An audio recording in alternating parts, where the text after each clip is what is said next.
Balcho, welcome back to Irish Granny Tarot. This is part 3 of Past Lives by Fenwick and Fenwick, discussion of theories of reincarnation with some scientific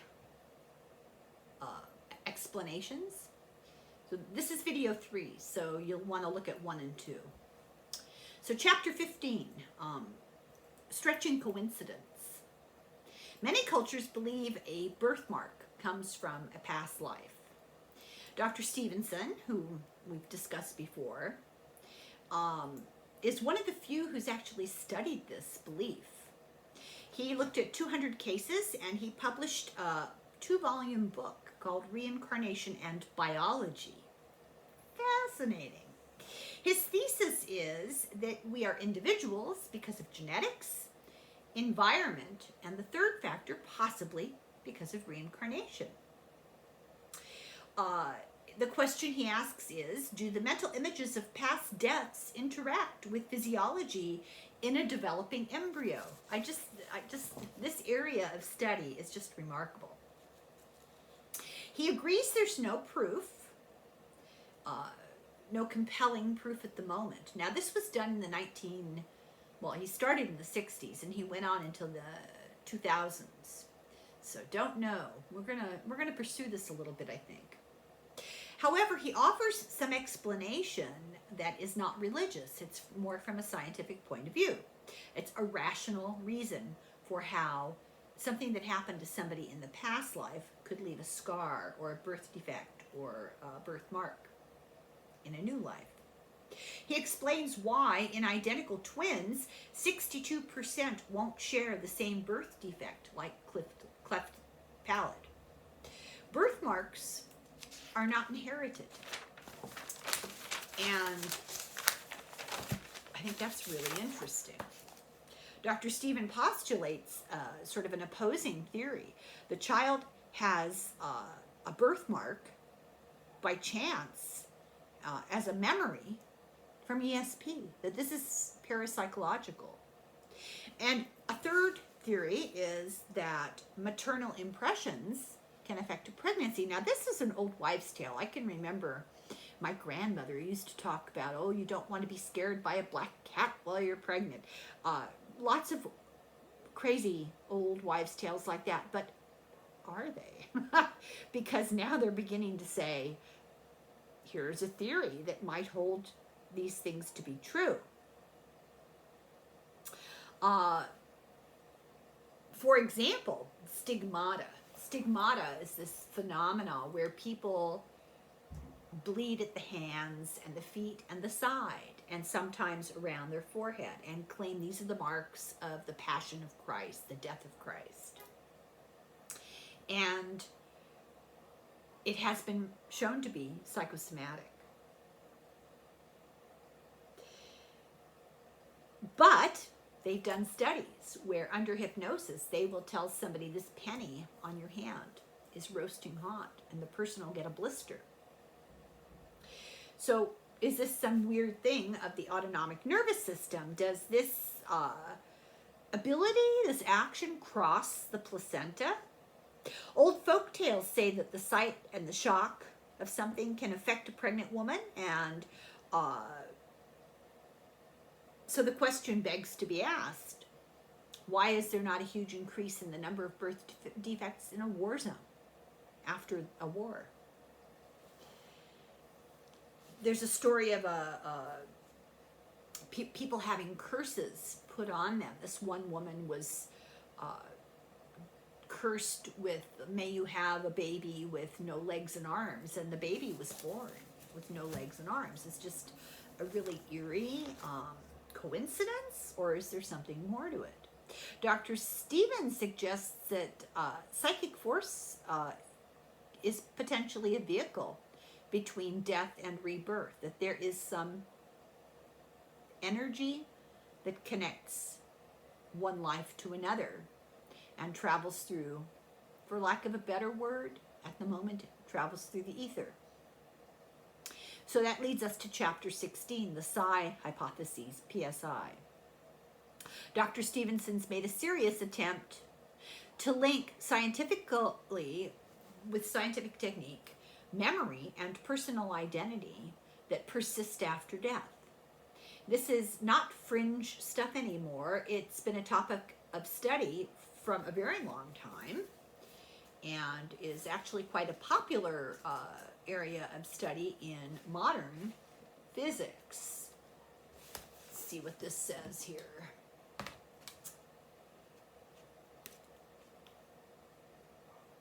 Martin Gardner examines the question of persistence of identity in The Whys of a Philosophical Scrivener, and he quotes John Locke's essay concerning human understanding.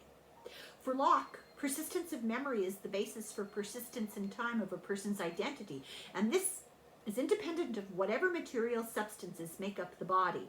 If he could recall Noah's Ark and the flood as vividly as he recalls having seen the Thames overflow its banks last summer, Locke writes, he would assume it was he himself who had once occupied a body in Noah's time. The experiences described in this book are memories. The people who have had them seem to be aware of past events, usually through visions, sometimes in dreams. Often the vision is evoked by an encounter with a particular person or place. Sometimes these events can be explained rationally. Occasionally they seem to be beyond the range of any existing scientific explanation. But even if we look for a possible paranormal explanation, does that explanation have to be reincarnation? Do these memories have anything at all, really, to do with reincarnation? There is evidence, a guy called Dean Radin wrote in the book The Conscious Universe, that parapsychological effects, psi effects, do occur measurably. Most scientists who weren't completely close-minded would agree with that at this point. Telepathy, psychokinesis, precognition, remote viewing. Governments use remote viewing. That's a known fact. We can't yet explain them. They remain outside the conventional body of scientific knowledge, but it's not a good idea to explain phenomena we don't understand by using another phenomenon that we don't understand. However, we don't have a lot of choices when it comes to these phenomena. The philosopher Stephen Browd suggests that some people remember past lives because they have special paranormal abilities. It's like a talent. It's just another ability. Some people are good at math, and some people are fabulous cooks. Some people are extremely organized, and others remember things from the past because they have the ability to tune into that. And that they're getting these memories from a combination of abilities like telepathy and precognition. It's difficult to replicate and keep repeating studies involving consciousness because motivation is huge. People have to cooperate, and people get bored doing this. The experimenter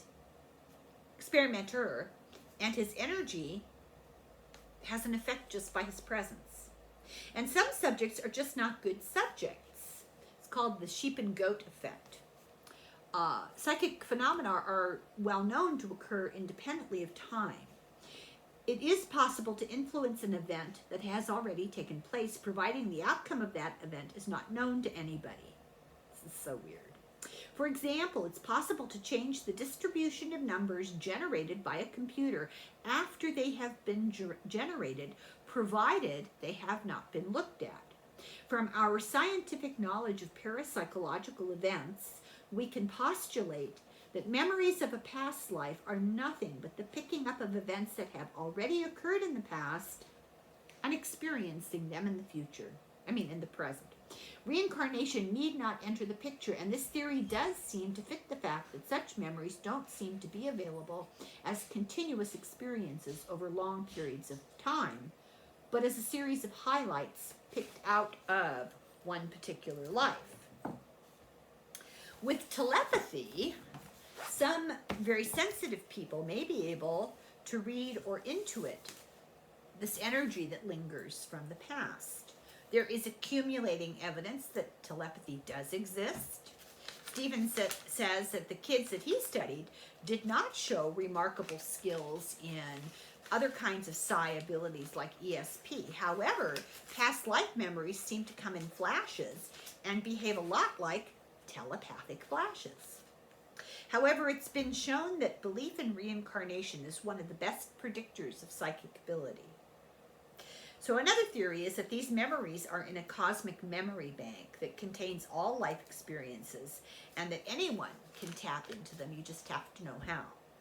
These memories might be inadvertently tapped into, and because you don't know what you're doing, it feels personal. This theory fits in with our concept of time as a linear thing, and we can't explain how or by what mechanism that we tap in and store these memories. But there are theories. As we talked about, field theories. In the universe, there's some sort of field force that links minds. Jung believed in the collective unconscious. Part of the mind is a reservoir of human experience inherited from ancestors and independent of time and place, floating around out there. Rupert Sheldrake believed in morphic resonance, or what he called the morphogenetic field, that existed beyond space and time. Everything that ever happened anywhere, ever, was all together at one place, everywhere. And behavior goes into this field, modifies the field modifies other people's behavior, and that this is a really tidy explanation of how two people can make the same scientific discovery or invention at the same time. For example, Salk and Sabine coming up with polio, the discovery of HIV. I believe a French doctor and an American doctor were neck and neck with that.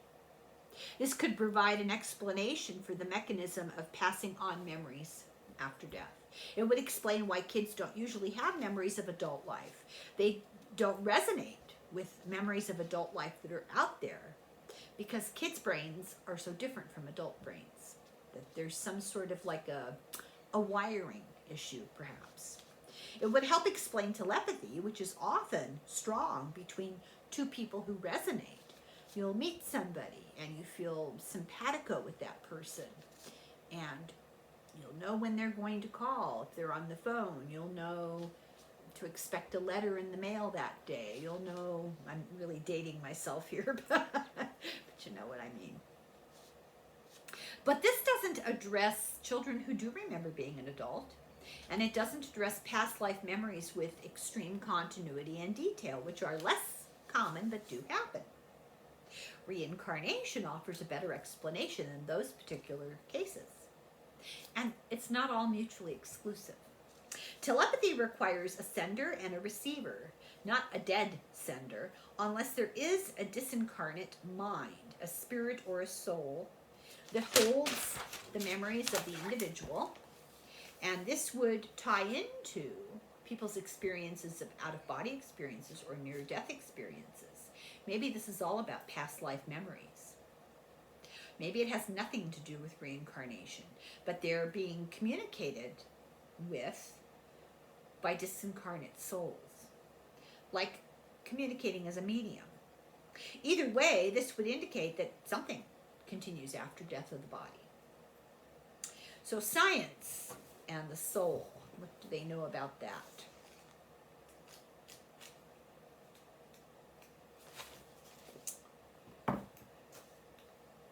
Ah, yes. Being born twice, said Voltaire, all was one to question orthodoxy. Being born twice is no more remarkable than being born once. Science says that consciousness is generated by brain function, memory is located in the brain, and according to science, reincarnation, the continuance of memory, independent of the brain, is impossible. Science does not know a mechanism by which memory can be stored or by which memory can be accessed outside of the body and the brain. When the body dies, the brain dies, memory dies, consciousness dies. In reincarnation, the belief is that we experience many lives in a new body for each life, and this is centered on the importance of a personal identity a belief that personal identity can survive and be born and reborn and born again, and will carry with it experiences, memories, and traits from previous lives. But why doesn't everyone have past life memory? Why do so very few cases involve verifiable facts? And the math is wrong. If the number of souls per the number of bodies, it's off. So if you argue that reincarnation is not for everybody, that not every soul reincarnates, what determines who is born, reborn? Some cultures say that a violent death determines this. Long ago, reincarnation was widely held and not restricted by what developed in Western scientific frameworks. In a book by Richard Tarnas called The Passion of the Western Mind, he talks about the Greeks believing that the soul was an integral part of nature, that no separation existed between physical reality and the soul. It was all one. But this developed into the 13th and 14th century in the belief in a split, as the West began to question the nature of the soul. The split was really completely believed in by the time of Galileo and Descartes. Descartes had a dualistic philosophy, that God is separate from the world, that there are two substances, one called the res extensa, the extended thing, that had a place, a precise location in space, synonymous with the body, with the material. And then the res cognitans, the thinking thing, synonymous with the mind and the soul, and that no spatial location existed. This was connected to the body by the pineal gland, and it existed normally outside of the world. This was a split between mind and body. How do they communicate? Where are the mind and soul located? So I thought this was really interesting, this next little bit. Galileo in the 17th century was ushering in the dawn of the Age of Enlightenment. And he created a belief in the structure that became the structure of modern science. Objects, he said, exist, and they can be weighed and measured, which is how we know that they exist. Objects exist even when they're not being observed. Up until this time, people believed if you weren't looking at it, it didn't exist. This is a really foreign concept for most of us. I had to really think about this. I was telling my husband about this, and he was laughing. He couldn't believe it.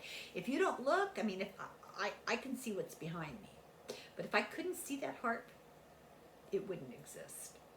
This is what they believed up until Galileo. He explained that there was a permanence of objects, and it could be proven by weighing and measuring objectively. In Galileo's time, this was a radical concept. Before this, people thought objects and the person perceiving the object had to be linked in a unity for the object to exist. Galileo split this unity, created a disunited world. Objects, the world of objects in the external world, had primary qualities, weight, mass, measurement, that were unchanged even when unobserved. And then the world of perception, the subjective world. The act of perception bestowed secondary qualities, whatever that means. Let's see here. Secondary qualities were called secondary because they were dependent on the individual observer and disappeared when no observer was present. No object is red unless it's seen to be red, or hot unless it's felt to be hot. Most scientific theories start as observations of secondary qualities, weight, measurement, etc. Before Galileo, all of this was united. After Galileo, they were separate. Before Galileo made his astonishing perceptual breakthrough, the world was in unity. Afterwards, the world was defined as something outside ourselves, something objective from which could be culled the truths about its structure and behavior, which we call scientific facts. It was a dead world, a random world, a world without meaning and purpose. It was also a world which had no ethics and no moral values, because those are purely subjective, secondary qualities, and the secondary quality world of perception was unimportant and subordinate. My head hurts.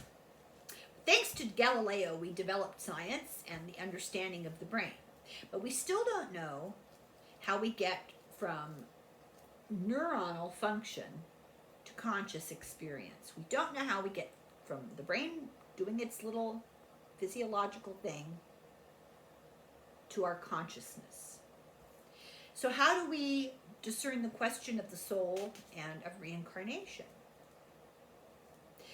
Without consciousness, there could be no scientific theories, no science. Galileo argued that matter is primary and consciousness is secondary, but now we know that consciousness is primary and the material world's form is structured by our consciousness. The science of the Reformation denied the possibility of soul and the possibility of reincarnation. Need a theory of consciousness. I need a theory of how does an individual achieve experiences? How do we interact with our brain to get consciousness?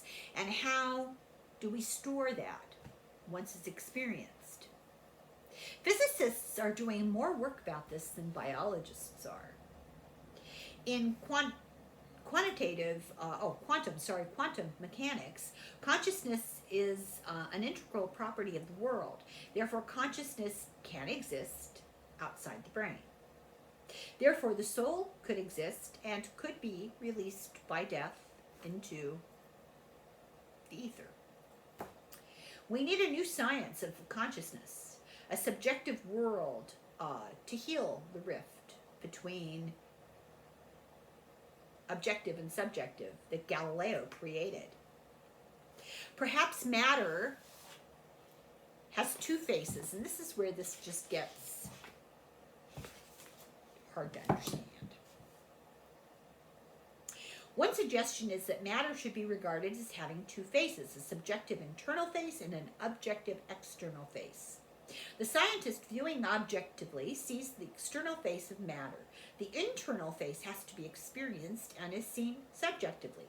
Patterns of vibrating air particles are heard as music because the brain processes extract the internal face of matter and allow it to become conscious. There need no longer be a divide between an objective external world and a subjective internal world because they are both simply different views of the same thing. Okay, so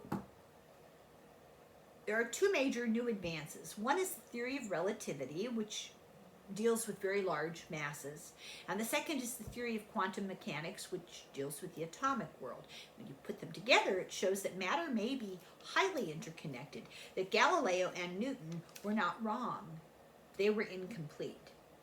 One of the most important and earliest quantum mechanical experiments showed that light could exist as either waves or subatomic particles. If an experiment were so set up that the track of the photons, the subatomic particles, could always be known, for example, if a beam of light were passed through one small pinhole, then light behaved as a particle. On the other hand, if there were two pinholes so that it was impossible to know which pinhole light had passed through, then light behaved as waves. These waves of light interfered with each other and produced an interference pattern on the screen behind the pinholes. In quantum mechanics, then, particles can be defined as either a wave or a particle. When the wave description is used, then every wave is connected with every other in the universe. At the everyday level, matter behaves as particles, and the interconnectedness is less apparent. This suggests that although the Galilean view of independent objects is correct at the macro level, from the point of view of each individual particle, the universe is highly interconnected. An important quantum mechanical concept is that until the precise position of the particle is measured, the state of the system is undefined. The significance of this finding is that in order for the world to become manifest, it has to be acted on in some way. Until then, it remains in a virtual form. Measurement in a quantum mechanical experiment can be carried out by a remote sensor or by a human observer. The important point is that the measurement has to be made before the quantum mechanical state collapses into a defined physical state. This is the closest that any physical theory has come to incorporating consciousness. Lucky thing they're doing this, because I have absolutely no idea of what that just said. And I've been trying to digest it now for a good solid week. Let's continue. This new theory is that the brain acts like a quantum mechanical computer. And if so, then information transfers from the brain, and the brain function would extend in space beyond the skull. So, what I'm getting from this, my pathetic ability, is that because of this new understanding of how the material world operates, they believe that the brain acts more like a computer and can transfer information out past the functions of the brain. And if that's true, then there should be a clear explanation for how memory can be shared between lives and between people, because it's out there. You could postulate that the soul exists as a virtual field with no need for a spatial location. A guy called Amit Goswami, a physicist from the University of Oregon, wrote a book called The Self-Aware Universe. That the basic structure of the universe is consciousness, not matter. Now we're getting into the metaphysical. There is only one observer in the universe. Do you want to call that God? It's part of the universal conscious process. And then I wrote, big shockaroo, all individual consciousnesses are one. Then it talks a bit about parallel universes. I may not read this, depending on how incomprehensible it proves to be. Sometimes I underline these things to be read out loud because I can't understand them enough to summarize them on paper. Yeah, this is all about quantum mechanics and how they talk about parallel universes. So there was a story about a doctor who observed a person dying and actually thought he saw something emerge from the person's body. And this explanation of parallel universes would explain that what the doctor saw leaving the body was the transition of the soul from one material universe to another, that these universes exist in tandem. Some people's brains may function differently. They're wired differently, and that makes them aware of a different level of reality, which I've always argued. Many kinds of parapsychological psychic abilities seem to run in families. Why would that be mysterious?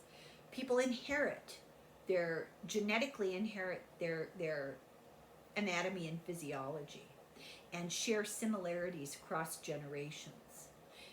Another way to put that would be, you're often wired the same way your ancestors were. If your grandmother and your great-grandmother were psychic, why couldn't you be? If you inherited a similar type of wiring. Possibly just the luck of genetics. It's very interesting. A study of 20 mediums compared to 20 control subjects who did not claim to be mediums showed that, yes, the mediums' temporal lobes were different, and therefore different kinds of brains allow for different views of reality, and that some belief in an afterlife is a function of faith, and some belief in an afterlife is a function of revelation, like you have a near-death experience or an out-of-body experience or a past life memory. And it's helpful to remove ourselves from a cultural influence, our cultural expectations, to think objectively as much as possible about reincarnation, that we're very much influenced about it from our environment and our upbringing. So finally, this book ends with this paragraph. The fortunate few have some personal experience to guide them. For the rest of us, there is only uncertainty. But perhaps we need some uncertainty about our chances of survival after death. As Martin Gardner in The Whys of a Philosophical Scrivener points out, quote, if we knew that the celestial Emerald City were around the bend of death, and knew it with the kind of certainty that we know the existence of London or Paris, our lives would be disrupted by our impatience to get there. You must travel a road to reach the end of it, but jumping out a window will get you off the earth in just a few minutes. So that's the end of this book. Wholly unsatisfying in many ways to be left with all these unanswered questions. And we have a little time, so perhaps we'll read the cards. Let's ask the cards. If a violent death would be necessary to have past life memories, why is that? Is that true? And if so, why? What is the connection between a violent past death and the memory of that past life? Hope I can understand this. The cards will tell us. Is there a connection? And if so, what is that connection between a violent death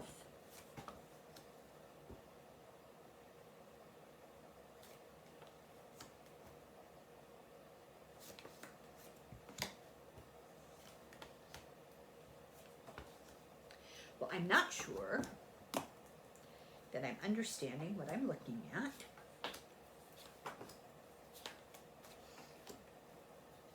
But let's see what we can make of it. So at the heart of this is very interesting.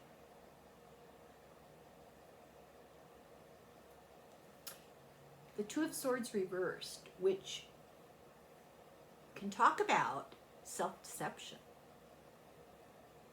But it also talks about the importance of tension, discord, conflict. And this is crossed by the King of Cups reversed.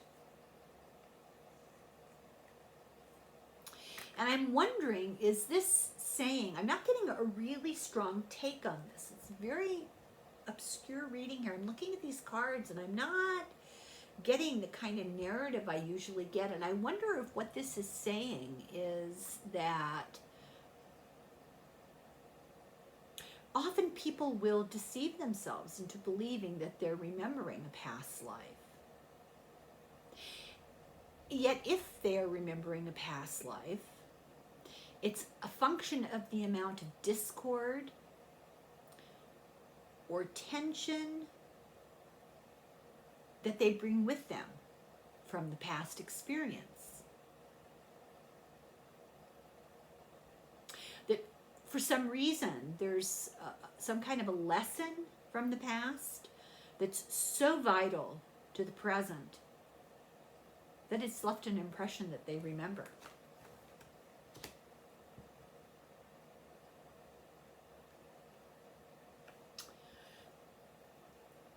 In the atmosphere, we get the Hanged Man. And the feeling I get about this is This soul is stuck until the errors of the past, the guilt of the past, is rectified. Now, we're not talking punishment. We're talking relearning a lesson until we get the lesson right. That there's a need for a delay of moving on, the guilty conscience of mistakes made in the past, lessons not learned, keeps the soul attached to the material world in yet another incarnation. And at the foundation of all of this, isn't this great, is the Wheel of Fortune. This is about inevitable journey of the soul, karma, lessons learned and succeeded, transition. So this is the definition of what's going on. And this is why this person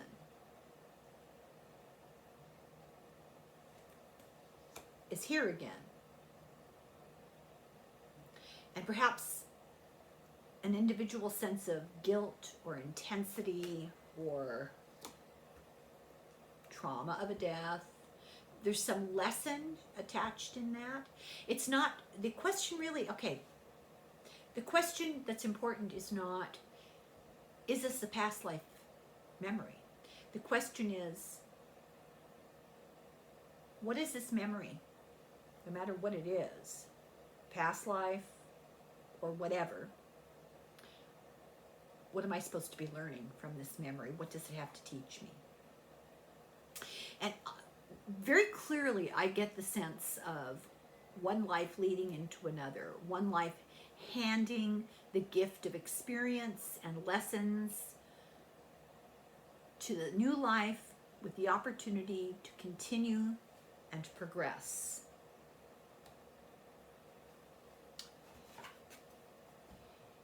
And this is sort of a judgment description for almost everybody of the near future of anybody, a soul in a new incarnation, moving into the near future. Mistakes will be made. Lessons will not be learned. The things needed to be done to benefit from the experience of the material world won't be learned well. I mean, this is just, to err is human. That's what I'm hearing. To err is human. Poor performance, short-sightedness, lack of skills, and here we go again. And this card here describes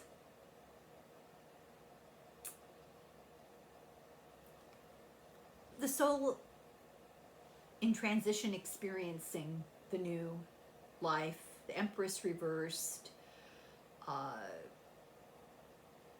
Once again, these both actually speak to me of mistakes made, creativity, evolution, blocked by error, short-sightedness, poor planning, progression not being made because you're stuck in the material world. It's true of all of us. I mean, it's almost goes without saying, right? And in the environment, there's that legacy of deep emotion, often connected to the traumas of past lives. People carry these things around with them without recognizing them. The guilt and the anger, the blocked emotion, the grief, the overwhelming emotions of a past life will seep through. That's why people have phobias. That's why people have talents unexpectedly, unexplainably. And this is the fear. Unmet promise. We're given this fresh slate. We're a tabula rasa, although we're not really.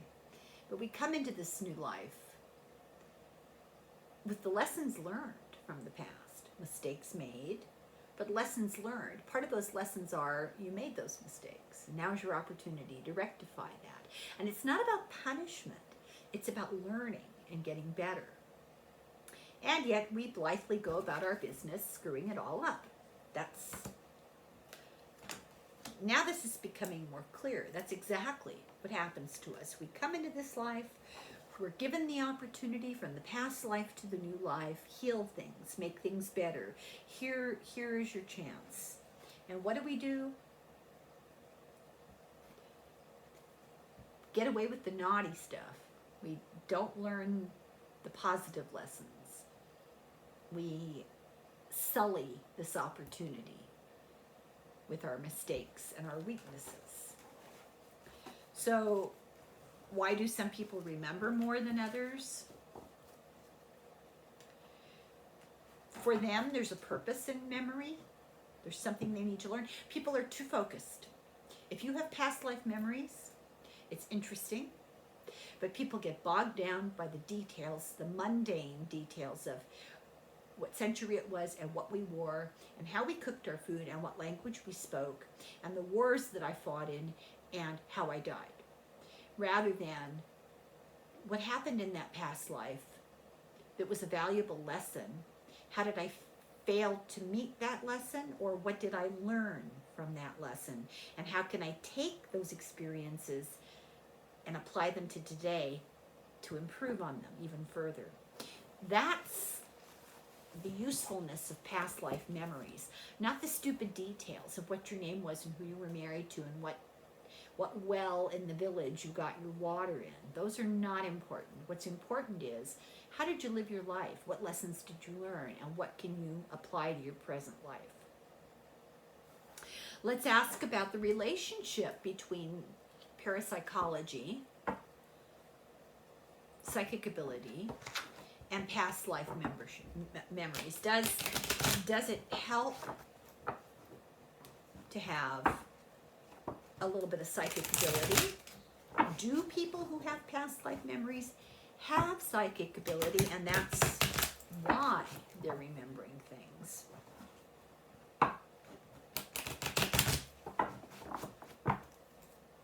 Let's just pull out some cards here.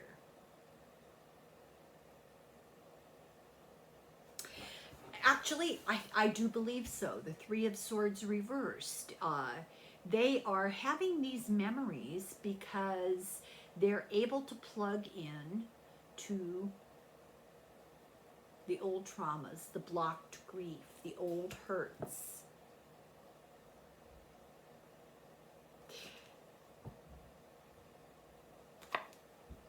The Page of Pentacles.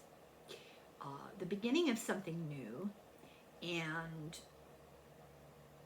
they've been given an opportunity to know about things of the past, to take advantage of the lessons to be learned, and this is a gift. So yes, they do have more psychic ability. Part of it is the manifestation of something, the manifestation of maybe a will to learn, partly subconscious, unconscious. So partly it's the gift of psychic ability, and partly it's the drive to learn and to know.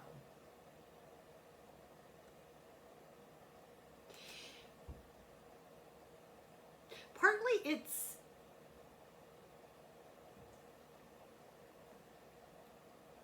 it's a gift for everybody else.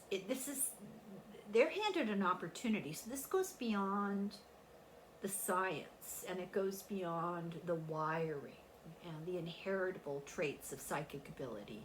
This is a metaphysical thing. This is a spiritual opportunity that they're handed. They're lucky because this ability to communicate about past life experiences, it offers them the chance to make changes in the present life, but it offers them the chance to communicate this to other people. Yes, this is a gift. This is an opportunity to take something that is usually hidden and share it with others, that they may benefit from the knowledge that there is continuity. And that's the intersection of physics and metaphysics. The physical material world can tap into this spiritual, psychic, ethereal, I mean, I'm not really sure the terminology, but some people have been given a gift. Partly it's an accident of birth, and partly it's like an assignment. Now you have these memories of your past life. And it's really interesting to read these stories and hear about what life may have been like in the past. But that's secondary. The important thing is not the details, the mundane, banal details of life. The important thing are the lessons that they can bring. And this is a gift that they've been given and a gift that they need to share. Very interesting. Okay, that's all I've got. So if you enjoyed this book, let me know. If you'd like to pursue this topic a little more, please let me know. And if you have more questions about this, let me know. And oh, FYI, big announcement. Tomorrow afternoon, I am having a recorded conversation with the author of our book, The Brainwashing of My Dad. Jen SENKO has graciously agreed to come on this channel and talk with us about the making of her documentary, the writing of her book, and her experience with widespread propaganda and brainwashing in the United States right now. She seems like a lovely person and really, really funny, and I think it's going to be absolutely enlightening for all of us, and I hope that you'll be able to connect tomorrow night and watch that. So I have to get my beauty sleep because I have to be on top of things tomorrow when I speak to her, because she's really, really smart. So thank you very much for watching. I really appreciate it. And we'll be back. And in the meantime, Slán go fóill and sláinte.